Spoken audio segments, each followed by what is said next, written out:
জুবিন দাই আহাৰ পৰা ৰাতি 4টাতে আহোঁ। এতিয়াতো বাৰু অকণমান দিন দীঘল হৈছে কাৰণে অকণমান পোহৰ হয়।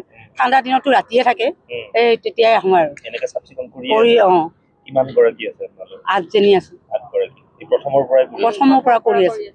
কোনেও দিয়া নাই, আমি নিজে আহিছো। এইখিনি যে কৰিব পাইছো সেইটোওতো ভাগ্য। আমি ভাবি লৈছো তেওঁৰ পদৰ ধূলি, ৰাইজৰ পদৰ ধূলি সাৰিব পাৰিলে বা চাফা কৰিব পাৰিলে ভাল হ'ব, নিজেও সুস্থ হৈ থাকিম বুলি ভাবিছো। আৰু দূৰৈ বতৰীয়া মানুহখিনি, সোণাপুৰৰ মানুহখিনিহে বদনাম হ'ব যে ইহঁতে চাফা চুফা কৰা নাই। এতিয়া আহি সিহঁতেও ভাল পায় যে বোলে সোণাপুৰৰ মানুহখিনি ধুনীয়াকে ৰাখিছে। বাকী কেইজনী সোণাপুৰৰ, আমি 2জনী ক্ষেত্ৰীৰ পৰা আহোঁ। ডেইলি অহা যোৱা 80 টকাকে ভাড়া। নিজে পইচাৰে আহোঁ। ভালহে লাগিছে, আকৌ বেমাৰ আজাৰ নাই। ৰাতিপুৱা শুই উঠি অহা এটা ফূৰ্তি লাগে। কষ্টনো কি, এইখিনিতো কৰিবই লাগিব। তো ঘৰতো কৰো আমি।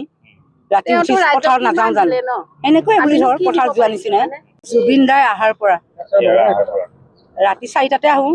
এতিয়াতো বাৰু অকণমান দিন দীঘল হৈছে কাৰণে অকণমান পোহৰ হয়।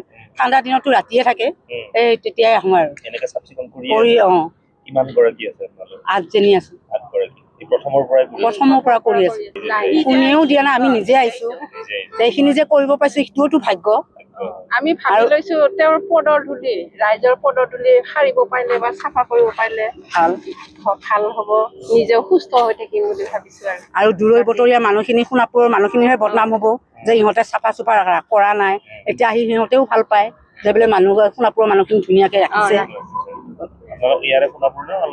বাকী কেইজনী সোণাপুৰৰ, আমি 2জনী ক্ষেত্ৰীৰ পৰা আহোঁ।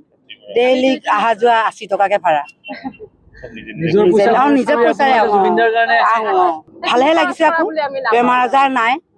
ৰাতিপুৱা শুই উঠি অহা এটা ফূৰ্তি লাগে। কষ্টনো কি, এইখিনিতো কৰিবই লাগিব। তো ঘৰতো কৰো আমি। ৰাতি উঠি পথাৰত নাযাওঁ জানো, এনেকুৱাই বুলি ধৰ পথাৰত যোৱা নিচিনাই। জুবিন দাই আহাৰ পৰা ৰাতি 4টাতে আহোঁ। এতিয়াতো বাৰু অকণমান দিন দীঘল হৈছে কাৰণে অকণমান পোহৰ হয়। ঠাণ্ডা দিনতো ৰাতিয়ে থাকে, এই তেতিয়াই আহোঁ আৰু কিমান গৰাকী আছে আপোনালোক? 8জনী আছো। 8 গৰাকী প্ৰথমৰ পৰা কৰি আছো। কোনেও দিয়া নাই, আমি নিজে আহিছো। এইখিনি যে কৰিব পাইছো সেইটোওতো ভাগ্য। আমি ভাবি লৈছো তেওঁৰ পদৰ ধূলি, ৰাইজৰ পদৰ ধূলি সাৰিব পাৰিলে বা চাফা কৰিব পাৰিলে ভাল হ'ব, নিজেও সুস্থ হৈ থাকিম বুলি ভাবিছো। আৰু দূৰৈ বতৰীয়া মানুহখিনি, সোণাপুৰৰ মানুহখিনিহে বদনাম হ'ব যে ইহঁতে চাফা চুফা কৰা নাই। এতিয়া আহি সিহঁতেও ভাল পায় যে বোলে সোণাপুৰৰ মানুহখিনি ধুনীয়াকে ৰাখিছে।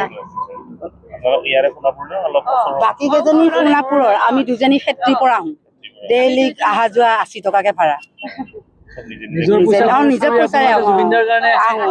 ভালহে লাগিছে, আকৌ বেমাৰ আজাৰ নাই। ৰাতিপুৱা শুই উঠি অহা এটা ফূৰ্তি লাগে। কষ্টনো কি, এইখিনিতো কৰিবই লাগিব। তো ঘৰতো কৰো আমি। ৰাতি উঠি পথাৰত নাযাওঁ জানো, এনেকুৱাই বুলি ধৰ পথাৰত যোৱা নিচিনাই।